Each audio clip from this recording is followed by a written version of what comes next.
Vamos falar sobre a sua experiência, então, no acelerador. Explicar o que é um acelerador de partículas, se é o que eu imagino que seja, ou tem vários tipos de aceleradores, que nem aqui. Acho que na Suíça tem um, né, e tal. O que faz um acelerador de partículas?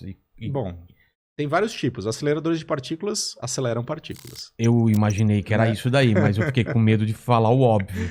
É isso que eles fazem. Então, eles usam partículas elementares, que são os elétrons, os prótons, os nêutrons ou outras partículas, e aceleram elas a velocidades muito altas, velocidades próximas à velocidade da luz, para diferentes fins. Existem os colisores, como o acelerador lá da Suíça, o LHC, o CERN, que tem o objetivo de colidir partículas. Então, eles produzem um feixe de partículas de altíssima energia. Vão rodando, e uma hora elas se chocam? Ou Eles produzem dois feixes, um rodando em sentido oposto ao outro. Tá.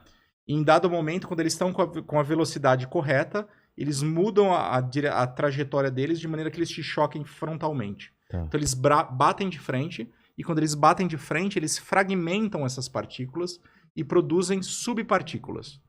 E eles usam isso para estudar os modelos de teoria de partículas mesmo. Como que as partículas são formadas, quais são as partículas fundamentais, como que elas interagem entre si, enfim. Lá que foi descoberto o bóson de Higgs, a partícula de Deus, né?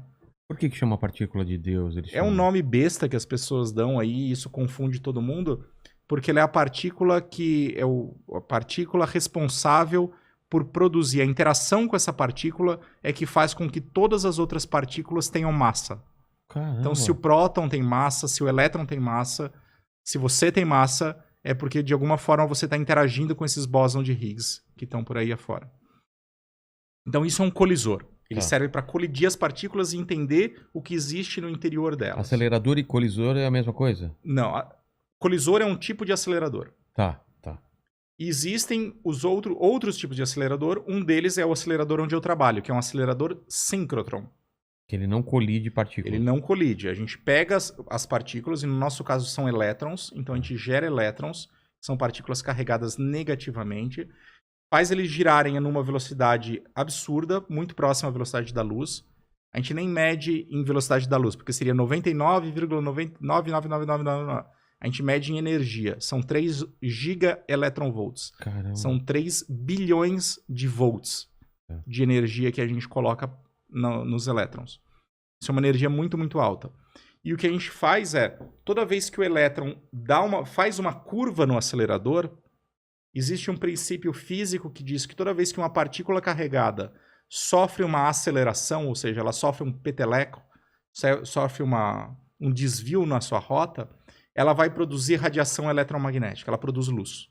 Então, quando você faz a curva, você produz luz que sai pela tangente, sai resvalando o acelerador. Sim. Então, o acelerador, no final das contas, as partículas ficam girando e cada curva produz um pouquinho de luz. Ele serve como uma gigantesca lâmpada, no final das contas é isso. Ele é uma fonte de luz síncrotron. Só que ele é uma fonte de luz extremamente brilhante. O nome do nosso acelerador atual é Sirius, em homenagem à estrela Sirius, que é a estrela mais brilhante que existe no firmamento, depois do Sol, claro. E depois de Vênus?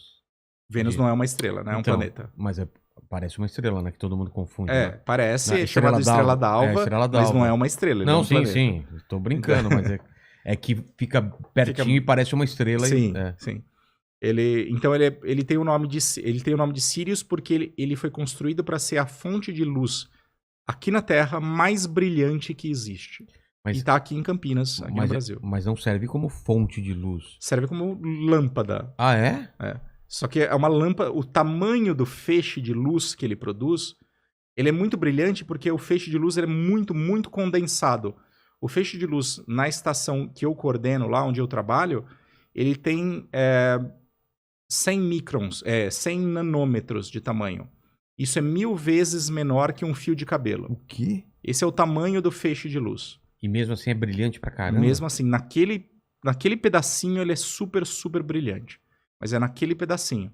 E a gente usa esse feixe de luz super brilhante, super colimado, para estudar os materiais em escala nanométrica e em escala atômica. entender como eles são feitos, como que eles funcionam, enfim, como produzir materiais melhores. É em Campinas? É em Campinas. Quantos quilômetros tem esse? Não é tão grande quanto... não é tão grande? Não é tão grande. Ele tem meio quilômetro de circunferência. Porque esses da Suíça, esses outros são enormes, não tem são? 30 quilômetros de circunferência, o CERN. Caramba. Mas ele precisa ser tão grande porque lá eles aceleram partículas muito pesadas. Então, quando você acelera uma partícula muito pesada, o raio de curvatura que você consegue produzir com ela, mesmo usando um campo magnético muito intenso, ele é muito pequeno. Então, os raios são muito grandes e você acaba fazendo um acelerador muito grande. Aqui, como a gente acelera elétrons, a gente consegue curvar o elétron num raio menor. Entendi. Então, a gente consegue fazer ele mais compacto. Mesmo assim, é quase meio quilômetro de circunferência, é muito grande. Como que E é um dos mais avançados do mundo.